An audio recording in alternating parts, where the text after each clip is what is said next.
अस्सलाम वालेकुम। मेरा नाम कैसर है और आज एक सवाल मेरे पास आया था, तो सोचा उसके ऊपर वीडियो बननी चाहिए। और सवाल बड़ा छोटा था, लेकिन जवाब देने के लिए मुझे वीडियो बनानी पड़ रही है ताकि ये जवाब सबको मिल जाए। और मैं चाहूँगा कि आप इसको बल्कि इसे नोट कर लें अपने पास एक डायरी में। सवाल ये था कि सर, कामयाबी कैसे मिलती है? तो शायद वो बिज़नेस के हवाले से या अपने जॉब के हवाले से कामयाबी की बात कर रहे हो। याद रखिए, कामयाबी का जो आगाज़ है वो घर से हो जाता है। यानी कि जैसे हम कहते हैं ना, जिसकी घर में इज़्ज़त नहीं है उसकी बाहर इज़्ज़त नहीं है। तो जो घर में कामयाब नहीं है वो बाहर कामयाब नहीं है। सिंपल सी बात है, सिंपल सा फार्मूला है। घर में कामयाबी क्या मतलब? यानी कि आपकी जो पर्सनालिटी है उसकी डेवलपमेंट घर से होती है। आपकी जो फैमिली है, आपके पेरेंट्स, आपका जो बिहेवियर है, वहाँ से आपकी ग्रूमिंग होती है। तो आप वहाँ पर अपने आप को एक कामयाब बेटा साबित करें, कामयाब बेटी साबित करें, कामयाब इंसान साबित करें, एक अच्छा इंसान साबित करें वहाँ से। अगर आप वहाँ पर अच्छे हैं, घर के अंदर अगर आप अच्छे हैं तो आपकी इज़्ज़त होगी। अगर आपकी इज़्ज़त आपके घर में है तो घर से बाहर भी आपकी इज़्ज़त है। और अगर घर से बाहर इज़्ज़त है तो फिर वही ऑफिस में आपको लेके जाती है आपकी इज़्ज़त। आपकी जो प्रोफेशनल ज़िंदगी है उसमें आपको लेके जाती है। कामयाबी के लिए सबसे ज़रूरी चीज़ जो होती है, जो बेस होती है, बुनियाद, अगर कोई बिल्डिंग होती है जिसने बनना होता है 50 मंजिला 60 मंजिला, उसकी 50वीं मंजिल के ऊपर मेहनत नहीं हो रही होती है। सबसे ज़्यादा जो उसकी जो मेहनत होती है वो बुनियाद पे होती है। और इंसान की कामयाबी की जो बुनियाद है वो उसकी एजुकेशन पे खड़ी होती है। एजुकेशन दो किस्म की होती है, लेकिन पहली एजुकेशन वही होती है जो आपकी एकेडमिकल क्वालिफिकेशन है। उसे कभी ब्रेक मत करें। यानी कि अगर आपने मैट्रिक कर लिया है तो अपने अंदर इंटर की भूख रखें। अगर आपने इंटर कर लिया है तो ग्रेजुएशन की ख्वाहिश रखें। अगर आपने ग्रेजुएशन कर लिया है तो मास्टर्स की तमन्ना रखें। ब्रेक मत करें इसको। अब इसमें मैं ये नहीं कह रहा कि आप जब तक ये ना कर लें तब तक काम ना करें। जितने भी कामयाब लोग गुजरे हैं उन्होंने तालीम के साथ साथ ही अपनी काम को भी जारी रखा। तो मैं अपनी बात कर लेता हूँ। मैं भी जब मैं इंटर में था तो मैंने जॉब ज्वाइन कर ली थी और उसके बाद मैंने MBA मार्केटिंग किया था और आज तक मेरी एजुकेशन कहीं ना कहीं किसी न किसी तरीके से चल रही है। तो ये कभी भी हमने नहीं रोकना है इसको। यानी कि ज़िंदगी के किसी भी मौके पर हमने अपनी जो एजुकेशन है उसको ब्रेक नहीं करना। स्किल डेवलपमेंट, स्किल डेवलपमेंट क्या चीज़ है? हमारी तमाम एजुकेशन हमको इस काबिल करती है कि वो हमारे, यानी कि जो आपकी ज़बान में बात करूँ तो CV के अंदर बड़ी पावर ले आती है। If you are a master degree holder तो आपको फ़ौक़ियत मिल रही होती है ग्रेजुएट के ऊपर। If you are a graduate आपको फ़ौक़ियत मिल रही होती है। ग्रुप्स बने हुए ना, यानी कि कितने लोग मैट्रिक हैं, कितने इंटर हैं, कितने मास्टर्स हैं, कितने ग्रेजुएट हैं, कितने PhD हैं। ये आप अपने आप को खुद एम्पावर कर रहे होते हैं। और याद रखिए कि तालीम के लिए ये जो आपके फादर या आपके मदर या आपके बड़े भाई या आपके जो बड़े हैं जब कह रहे थे पढ़ लो, कुछ कर लोगे, पढ़ लो, उनका मतलब ये नहीं होता कि उन्हें कुछ फ़ायदा होने वाला है इससे।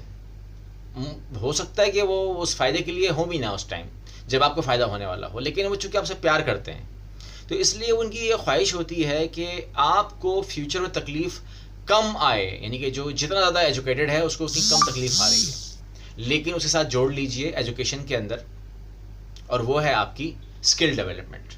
स्किल डेवलपमेंट के अंदर आप जिस पेशे को भी प्यार करते हैं, जिस भी काम को करना चाहते हैं, उसके अंदर आप महारत लें, ट्रेनिंग लें। ट्रेनिंग क्यों लें? ताकि आपको पता हो कि वो काम एक्चुअली कैसे होता है। एक तो ये है कि आप उसको जाके शुरू कर दें काम, तो जो आप सीखोगे वही आपको लगेगा सही है या गलत है। लेकिन सबसे ज़रूरी बात यह है कि आप किसी भी काम को करने से पहले या करते हुए उसकी ट्रेनिंग ज़रूर लें, चाहे आपको वो काम मिल चुका हो, यानी कि आप उस काम में आ चुके हैं। यानी कि फॉर एग्जांपल अगर आप एक्टर हैं तो आप एक्टिंग करें, लेकिन एक्टिंग को सीखना भी आपको पड़ेगा। अगर आप मेडिकल लाइन में हैं तो जिस फील्ड में भी हैं आपको, अगर आप फोटोग्राफी की शॉप में आ गए हैं तो आपको फोटोग्राफी को सीखना भी पड़ेगा। इस तरह किसी भी काम के अंदर आप सीखने के अमल को नहीं बंद कर सकते। ये आपकी स्किल डेवलपमेंट ज़रूरी है ताकि आपको वो चीज़ लेकर आए। उसके बाद आप अपने प्रोफेशन के अंदर दाखिल होते हैं। अपने प्रोफेशन में दाखिल होते हुए ये बात आप दिमाग में रखें कि आपने अपने ऑफिस को जो है वो ओन करना होता है। यानी कि आप ये मत सोचें कि मैं जॉब करने आया हूँ, मुझे इससे क्या, इस ऑफिस से मुझे क्या मतलब है, मतलब इस ऑफिस से मुझे क्या फ़ायदा होगा। अब कहने का मतलब ये है कि वो ऑफिस जो है, जो आपको रोज़ी देने वाला है, जो आपको कमा के देने वाला है, जो आपको फ्यूचर बनाने वाला है, जो आपके सीवी पे आने वाला है, आपकी ज़िंदगी का हिस्सा बनने वाला है, आप कैसे सोच सकते हैं कि उस ऑफिस से आपको फ़र्क नहीं पड़ता, चाहे उसकी डेवलपमेंट हो या वो बंद हो जाए या चलता रहे या वो लॉस में आए। अगर वो लॉस में आता है तो आप कैसे ऊपर जाओगे? ठीक है, आप अपने बॉस से ये तो लड़ सकते हो कि चूँकि मैं पूरा महीना आया हूँ तो मुझे सैलरी दे दें, मगर ऐसा कब तक चलेगा? मेरा नहीं ख्याल कि वो 1 महीने के बाद भी वो चल सकता है मामला। इसलिए आपको अपने ऑफ़िस को ओन करना है और ये देखना है कि आया उस ऑफ़िस के अंदर कोई रुकावट तो नहीं बन रही मेरे काम के अंदर, यानी कि आपके काम के अंदर नहीं, ऑफ़िस के काम के अंदर कोई रुकावट तो नहीं बन रही है।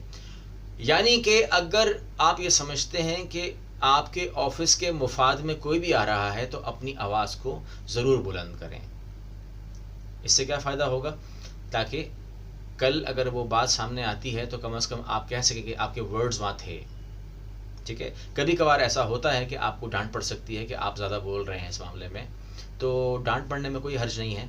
कभी-कभार जो है वो हक़ के लिए तो जंगें हो जाती हैं, तो हम जंग तो नहीं कर रहे, लेकिन हमें हक़ की बात उठानी है, हमें हक़ की बात करनी है और यही बात महसूस करवाती है कि आप फ़िक्र रखते हैं और इस किस्म के ही दिमाग जो है फिर मैनेजरियल पोस्ट पे चले जाते हैं। क्योंकि फ़िक्र और सोच जो होती है वो अगले को महसूस होती है कि ये आदमी मेरे बारे में सोच रहा है और जब आप सोचोगे तो अपनी सोच दोगे और जब अपनी सोच दोगे तो आप उस ऑफ़िस के एम्प्लॉय तो हो, चाहे वो आपका अपना ऑफ़िस है या आप जॉब कर रहे हो, और उस ऑफ़िस के एम्प्लॉय तो हो, लेकिन आप उस ऑफ़िस के कंसल्टेंट भी बन गए। आप किसी भी पोस्ट पे हों, इट डज़न्ट मैटर। आप मुझे मत बताएंगे कि वो मैं सेक्रेटरी हूँ, मेरी पोस्ट बहुत वीक है, मैं काउंटर में बैठा हुआ हूँ, मेरी जॉब बहुत वीक है। अभी तो असिस्टेंट मैनेजर भी मुझे देख रहा होता है, उसके ऊपर मैनेजर भी है, उसके ऊपर बोर्ड ऑफ डायरेक्टर बैठा हुआ है, वगैरह वगैरह। आप किसी भी पोस्ट पे हों, इससे फ़र्क नहीं पड़ता। आप जो है वो कमांड अपनी रख सकते हैं और अपनी टीम का साथ दे सकते हैं, अपनी टीम का साथ निभा सकते हैं या टीम का हिस्सा बन सकते हैं और अपनी टीम का अच्छा सेंटर फॉरवर्ड बन सकते हैं। ठीक है ना? या तो आप डिफेंस में ही रहें, बस खाली पीछे रहें ताकि 4 लोग आगे खड़े हों आपके और आप पीछे डिफेंस में अपने आप को, अपना फेस बचाते रहें। लेकिन अगर आप फ्रंट पे आके खेलते हैं, आगे बढ़ के खेलते हैं, तो गोल भी फिर आप ही करेंगे। और जो गोल करता है, देखिए फुटबॉल में देखिए जो गोल करता है उसकी बड़ी जय जयकार होती है। उसकी जो इनकम होती है वो थोड़ी सी हटके होती है, उसकी इज़्ज़त हटके होती है, उसको जो रिसेप्शन मिलता है अपने मुल्क में वो ज़रा अलग मिलता है। तो आपने खुद देखना है कि मैंने टीम के किस हिस्से में खेलना है। ठीक है ना? फॉरवर्ड खेलना है, डिफेंस में खेलना है, कहाँ खेलना है, अपनी टीम में खेलना है या अगली की टीम में खेलना है। तो जो जितना बहादुर है अपने काम के हिसाब से वो उसका तक आगे हो जाएगा। अब थोड़ा सा आपके ऑफिस का जो निज़ाम जिस तरीके से चलेगा उसके अंदर एक आपका पॉइंट ये बनता है कि आपने अपने वो चूँकि सब दोस्त बैठे होते हैं तो बस हंसी मजाक चलता है, ये बात हमें समझनी है। लेकिन हंसी मजाक के अंदर आपने एक चीज़ का हिस्सा नहीं बनना, वो ये है कि ना आपने किसी का इंसल्ट करना है और ना आपने किसी की इंसल्ट होने देनी है। यानी कि अगर आप ये देखें कि किसी की इंसल्ट हो रही है तो आप उसका साथ दे दें, इससे क्या फ़ायदा होगा? एक, आपने इंसल्ट किसी की करनी नहीं है। दूसरा, अगर कोई इंसल्ट आपकी कर रहा हो तो उसको समझाने की कोशिश करें कि ये मुनासिब नहीं है, अल्फाज मुनासिब नहीं है, इस पर आप रिव्यू कर लें, देख लें अपने आप को, बजाय उसको आप रिवर्ट कर दें। बल्कि आप उसको समझाएं कि मुनासिब नहीं है ऐसा कहना, आपके लिए आपकी शख्सियत से मैच नहीं कर रहा, शर्मिंदा कर दें उसको। और अगर किसी की इंसल्ट हो रही हो तो उसके साथ खड़े हो जाएं, बजाय कि आप उसके ऊपर हंसते हुए नजर आएँ उसको। अगर आप उसको हंसते हुए नजर आएंगे तो उसका दिल आपसे ख़राब होगा, और अगर आप उसके साथ खड़े हो जाएंगे तो वो आपका दोस्त बन जाएगा। और यही मेरा मेन पॉइंट था कि अपने दोस्त बनाएं। अभी जो दोस्त बनाने की जो फार्मूला है या जो मामला है, ये इतना छोटा नहीं है, इसको मैं बहुत बड़ा मानता हूँ। दोस्ती के रिश्ते को मैं बहुत बड़ा मानता हूँ। दोस्ती के रिश्ते को वहाँ से शुरू करें जब मैं आपको ये बताने लगूँ कि सबसे पहले अल्लाह से दोस्ती करें। अल्लाह से दोस्ती करेंगे तो आप कुरान को पढ़ेंगे, अल्लाह से दोस्ती करेंगे तो आप नमाज़ पढ़ेंगे, अल्लाह से दोस्ती करेंगे तो जब नमाज अज़ान की आवाज़ आएगी तो मस्जिद तरफ जाएंगे, क्योंकि दोस्ती के मामले में हम लोग निभाते हैं अपनी दोस्तियाँ। जैसे दोस्ती नहीं होती फिर अगर वो कुछ कह भी रहा हो तो हम नहीं सुनते। अब अगर अज़ान हो रही हो तो अगर आप सुन के भी अनसुना कर दें, चूँकि दोस्ती का रिश्ता नहीं है तो इसलिए वो एक मज़हब का रिश्ता तो है कि हाँ ठीक है हम मुसलमान हैं और अपने मज़हब के हिसाब से जो भी जिस मज़हब में है वो ठीक है, लेकिन उस मज़हब में दोस्ती का रिश्ता जो है वो अगर होगा तो फिर वो दोस्ती निभाएगा अपनी। उसके बाद आगे चलिए अपने वालिदैन से दोस्ती करें। वालिदैन से दोस्ती करेंगे तो आप उनकी रिस्पेक्ट उसी अंदाज में करेंगे और उनकी बात मानेंगे, क्योंकि हम दोस्तियाँ निभाते हैं। दोस्ती निभाइए अपने माँ बाप से, अपने बहन भाइयों से, अपने महल्लेदारों से और अपने कुलीग्स के साथ ख़ास तौर पे, क्योंकि वो आपके ना बहन भाई हैं ना आपके वो सगे हैं। तो अगर वहाँ आप अपनी दोस्ती दिखाएंगे उनको तो इसका फ़ायदा आपको होगा, यानी कि वो भी आपकी एक फैमिली बन जाती है फिर, ठीक है ना। और मेरा सबसे आखिरी पॉइंट और सबसे जो मुझे पसंद है वो ये है कि आपके पास दो ही रास्ते हैं। आप सोचते हैं और सोचने के आपके पास दो ही रास्ते हैं, और वो ये है कि नेगेटिव सोचें या पॉजिटिव सोचें। नेगेटिव सोचने में आपके पास बहुत नुकसान है, माइनस पॉइंट है, आपकी एनर्जी को मारता है, सेहत को मारता है, तकलीफ होगी आपको हर चीज़ के अंदर। Think positive and think positive. हर मामले के अंदर आप पॉजिटिव रहिए और सबको साथ लेके चलें और सबको बताएं कि आप एक पॉजिटिव इंसान हैं और आप बिल्कुल इस मामले में बहुत ही पॉजिटिव सोच रहे हैं। यानी कि हर चीज़ का नेगेटिव पहलू होता है और उन नेगेटिव पहलू के अंदर से जो पॉजिटिव पहलू निकालता है वही असल इंसान है, वही कामयाब इंसान है। यही कामयाबी के राज हैं कि जब हम सवाल करते हैं कामयाबी कैसे मिलती है, इसी फेज़ से गुजरकर किसी को भी कामयाबी मिल सकती है, क्योंकि ये दुनिया मेहनत करने वालों की है।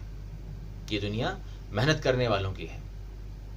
कभी भी ज़िंदगी में ड्यूरिंग जॉब, चलें अगर आपकी नीयत जॉब की सवाल था तो मैं जॉब के हवाले से कह दूँ, कभी भी ज़िंदगी में ये मत सोचिएगा कि मैं इंतहाई मेहनत कर रहा था, मैंने आपकी वीडियो के सारे पॉइंट सीखे, समझे, समझ में आ गए थे, मैंने उन पर अमल किया और बेतहाशा मेहनत की, लेकिन मुझे निकाला जा रहा है, ये निकाल दिया गया है।